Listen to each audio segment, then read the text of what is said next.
Savanna resort, আকাশ থেকে drone দিয়ে জমির নকশা ম্যাপ করা হতো। এই জমিগুলো আমার হবে, এই জমিগুলো আমি নকশা এখানে রিসোর্ট বানাবো।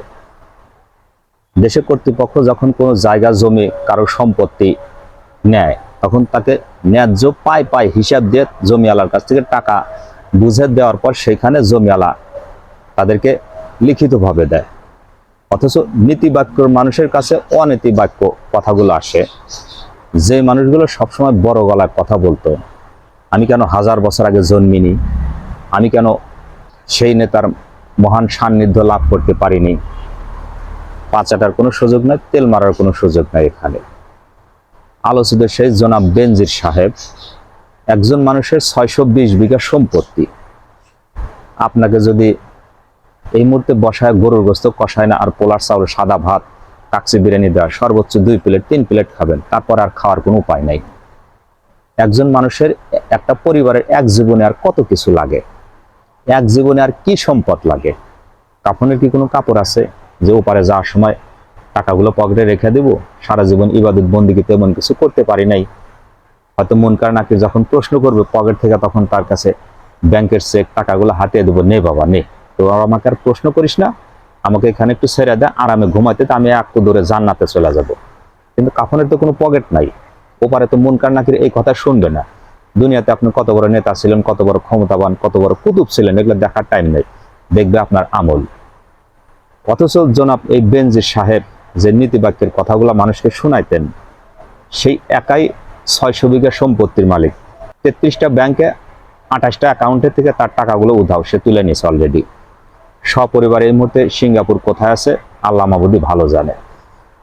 এই মানুষটা সাভারে যে সাভানা রিসোর্টটা তৈরি করছেন, ভুক্তভোগী কৃষকের কাছ থেকে জমির টাকা তো দূরের কথা, ড্রোন দিয়ে উপর থেকে নকশা করছেন। এই নকশাগুলো, জমিগুলো আমার প্রয়োজন, বাস পেশি শক্তি ছিল, ক্ষমতা ছিল, জমিগুলো নিয়ে নিছে। জমির মালিক মনের ভুলেও যদি কোনো প্রতিবাদ করত, প্রতিবাদ করলেই তাৎক্ষণিক শেষ।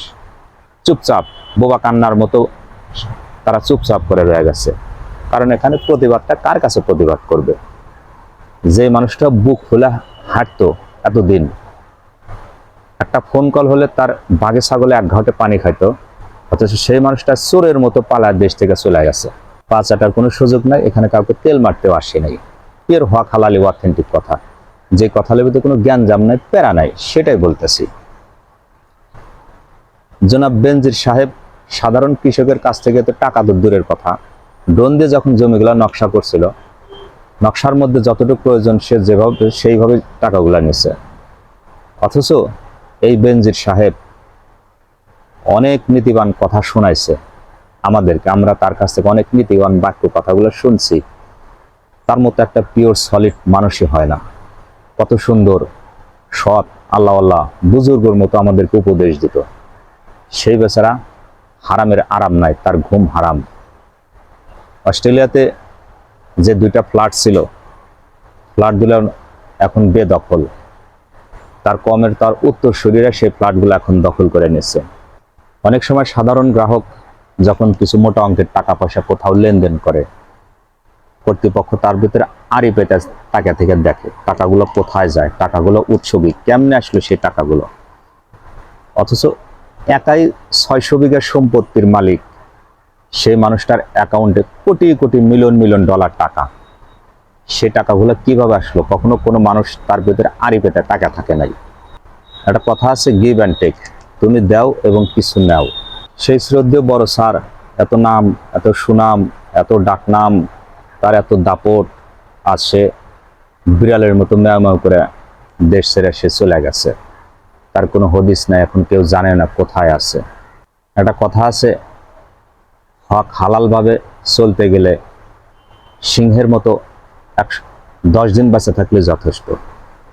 হক হালালভাবে চলতে বিড়ালের মতো ম্যাও করে পরিস্থিতিতে বেঁচে থাকার চেয়ে মরাই উত্তম।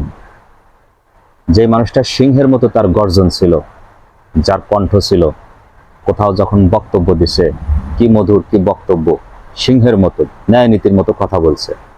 অথচ সেই মানুষটা তার গলাটা একটু ছাপড়ায় হাঁটছে, নিচেও হাঁটছে, হারামের আরাম নাই, চোরের মতো সে এখন নাই, উধাও।